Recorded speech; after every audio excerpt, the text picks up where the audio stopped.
Halo semuanya, perkenalkan nama saya Arif Valencia dari Sekolah SMP Kristen Peta 3 dari kelas 97 nomor absen 4. Di video kali ini saya akan menjelaskan buku yang sudah saya baca yang berjudul Metamorfosa Samsa. Judul buku yang saya baca berjudul Metamorfosa Samsa dan ditulis oleh Franz Kafka dan diterjemahkan langsung oleh Sigit Susanto, serta diterbitkan oleh penerbit Baca pada April 2018. Tebal bukunya adalah 100 halaman.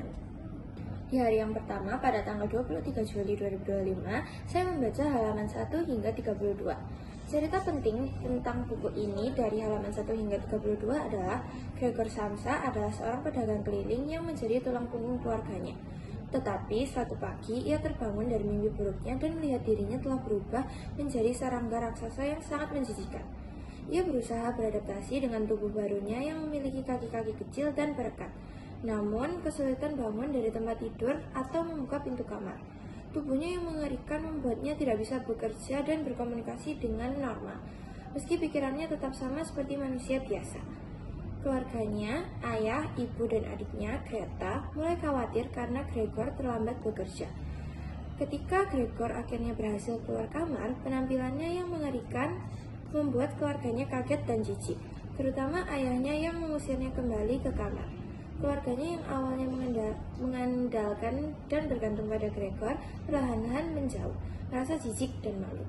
Saat kepala kantor Gregor datang untuk menjenguknya, ia langsung memutuskan hubungan kerja setelah melihat keadaan Gregor.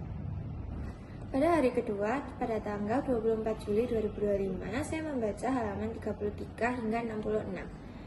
Cerita penting tentang isi bukunya adalah Gregor perlahan dijauhi oleh keluarganya dan hanya Greta yang masih peduli dengan cara memberinya makanan dan membersihkan kamarnya.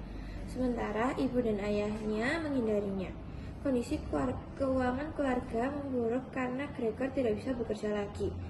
Memaksa ayahnya yang sudah tua kembali bekerja dan ibunya mengambil pekerjaan menjahit.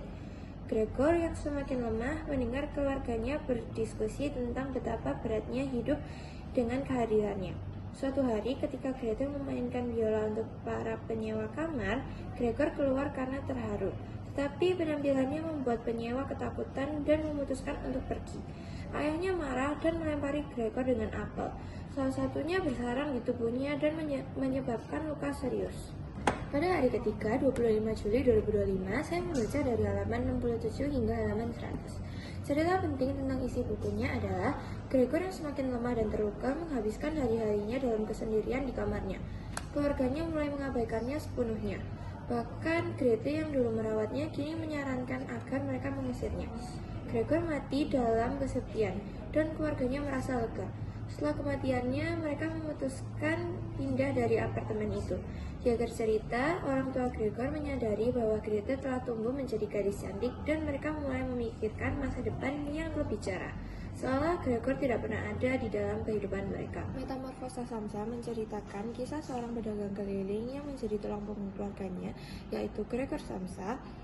Ia suatu pagi terbangun dan melihat dirinya berubah menjadi serangga raksasa yang menjijikan.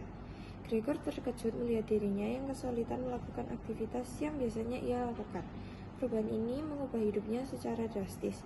Ia tidak bisa lagi bekerja, keluarganya merasa malu, tertekan, jijik, dan perlahan-lahan Gregor diasingkan bahkan oleh orang-orang terdekatnya. Kisah ini menggambarkan perjuangannya untuk bertahan dalam bentuk barunya. Sementara keluarganya berusaha menyesuaikan diri hingga akhirnya mereka memutuskan untuk mengusirnya. Kelebihan buku ini, struktur ceritanya ringkas tanpa bertele-tele, gaya penulisan yang unik, dan diterjemahkan langsung dari bahasa Jerman. Namun, buku ini juga memiliki kekurangan, yaitu akhir ceritanya terbuka dan kurang memuaskan bagi pembaca konvensional, dan gaya bahasanya padat dan monoton di beberapa bagian. Sekian yang dapat saya sampaikan, terima kasih.